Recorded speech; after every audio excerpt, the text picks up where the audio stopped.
Brexit talks resumed for the seventh round on Wednesday, as Brussels and the UK work to reach a post-Brexit deal on all elements of future relations.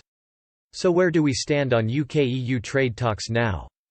Brexit talks resumed for a seventh time on Wednesday, with all aspects of the UK's future relationship with the European Union up for discussion. The UK is currently in a transition period which lasts until the end of this year, and a deal will need to be agreed within weeks to ensure it can be ratified by then.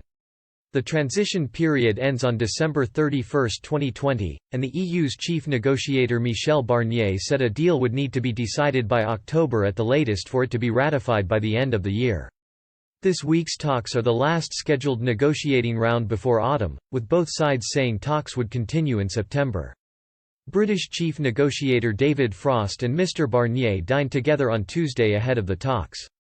Discussions so far have hit sticking points, and neither side seemed to want to budge. Clear red lines have been drawn by Prime Minister Boris Johnson on issues such as fishing rights in British waters and ensuring state aid preserves fair competition.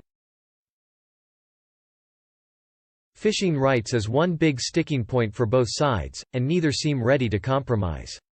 However, not much was expected from this round of discussions, with September's talks the ones which will be watched closely according to officials. An EU diplomat said, "The state aid part of the level playing field and fisheries remain the main hurdles. If this moves, everything else will fall into place. This round should not bring major breakthroughs. Eyes are on the last one in September."